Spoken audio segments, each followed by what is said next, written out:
Pipila ka talisaynon ang nitiyabaw sa panayang pag-usbaw sa bayronon sa kuryente. Kinitungod kay halos kada buwan na nga tag sa kalibong ka pesos ang increase. Niadtong Hulyo gipahibaw sa Visayan Electric nga aduna gayoy pag-usbaw sa electric rates sa mga residential areas. Ani ang report ni Femery Dumabo. Dinhinining sulunon nga dapit sa sitio Calabasa, Barangay Poblasyon, Dakbayan sa Talisay. Ang taas nga bayronon sa konsumo sa kuryente ang sagad nga reklamo sa mga malupyo. Sumapa halos doble na ang singil matagbuhan.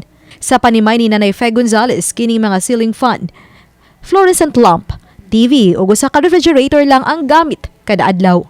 Apan ni bag-uhay lang na dawat nga bill moabot sa dulan sa 6,000 ang ilang bayranan. Netong Mayo kapin sa 2,000 pesos lang ang ilang bill. Unya ni saka kini ngadto sa 4,000 o karon kapin na sa 5,000. Grabe gyud ang taas. Super. Nga murag himbis sa una nga to mga apom dai kanang kuan nato ana i-freeze una di sa takakuan. Di ta kahatag. Murag maluoy ta sa mga bata. Nya sa man ang kuryente magi atong top priority na. Kay guay kuryente pagkaluoy. Natingala sab kining naka-work from home nga inahan kay matud niya mas kontrolado na unta niya ang paggamit sa kuryente kay naara siya sa panimay. Di lang kay nagkatas ni taas og maayo ang iyang kuan like ang bills ni mas ni samot noon siya himbis abi natong maka-save na ta kay nagtuta nga muubos na siya then karon kay mas super na nun siya kadako. Panginaot nila nga matabangan sila sa gobyerno sama sa paghatag og bisan gamay man lang nga subsidy aron di usab bugat na sa ilang mga bulsa.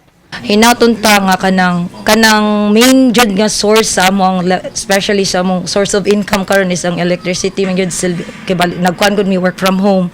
So himbis maka-save mi muhangyo lang sa duntami nga unahon sa duntan na pag tuki sa atong gobyerno nga unsaon nila unsay ilang resolution ana nga us-us na nato ang kanang electric bills. Sa gipagawas nga press release sa Visayan Electric niadtong Hulyo, ilang gipaybaw nga aduna gyud pag-usbaw sa electric rates sa mga residential areas.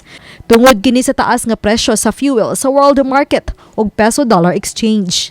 Hinungdan nga adunay usbaw nga 65 centavos matag kilowatt-hour sa July ug August nga billings.